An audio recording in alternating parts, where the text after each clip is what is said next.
बिहार में जमीन विवाद दाखिल खारिज में गड़बड़ी और राजस्व विभाग में फैले भ्रष्टाचार पर अब बड़ा एक्शन शुरू हो गया है। सम्राट सरकार ने पहली बार ऐसा कदम उठाया है जिससे जमीन माफिया, बिचौलिया और भ्रष्ट अधिकारियों की मुश्किलें बढ़ सकती है। बिहार सरकार ने आर्थिक अपराध इकाई यानी कि ईओयू के अधीन एक विशेष सेल का गठन किया है जो जमीन से जुड़े भ्रष्टाचार और फर्जीवाड़ा की जांच करेगा। और आखिर क्या है यह नया सेल, कैसे काम करेगा और आम लोगों को इससे क्या फायदा मिलेगा, आइए समझते हैं इस वीडियो में। आदाब, नमस्कार, आप देख रहे हैं मंथन टुडे। मैं हूं आपके साथ उज़मा। बिहार में जमीन से जुड़े मामलों को लेकर शिकायतें कोई नई बात नहीं है। दाखिल खारिज में देरी, जमाबंदी में गड़बड़ी, रसीद काटने के नाम पर रिश्वत और फर्जी कागजात के जरिए जमीन कब्जाने जैसे मामलों ने आम लोगों की परेशानी बढ़ा दी थी। कई बार लोगों को अपने ही जमीन के कागज सही कराने के लिए महीनों तक अंचल कार्यालयों के चक्कर लगाने पड़ते थे। अब इसी भ्रष्टाचार पर लगाम लगाने के लिए बिहार सरकार ने बड़ा फैसला लिया है। राजस्व एवं भूमि सुधार विभाग से जुड़े मामलों की निगरानी और जांच के लिए एक स्पेशल सेल बनाया गया है जो आर्थिक अपराध इकाई यानी कि ईओयू के अधीन काम करेगा।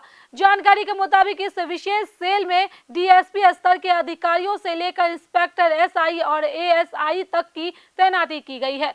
यानी यह सिर्फ कागजी व्यवस्था नहीं होगी बल्कि जरूरत पड़ने पर छापेमारी, जांच और कानूनी कार्रवाई भी की जाएगी। सरकार का मानना है कि जमीन से जुड़े आर्थिक अपराध और संगठित नेटवर्क का रूप ले चुका है। फर्जी दस्तावेजों के जरिए जमीन की खरीद बिक्री, सरकारी जमीन पर कब्जा और ऑनलाइन रिकॉर्ड में हेराफेरी जैसे मामलों में अब सीधे जांच होगी।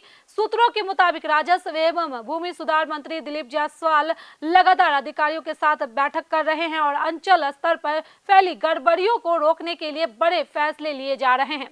सरकार का उद्देश्य साफ है, भूमि विवाद कम करना, दाखिल खारिज प्रक्रिया को पारदर्शी बनाना और भ्रष्ट अधिकारियों, बिचौलियों के गठजोड़ को तोड़ना।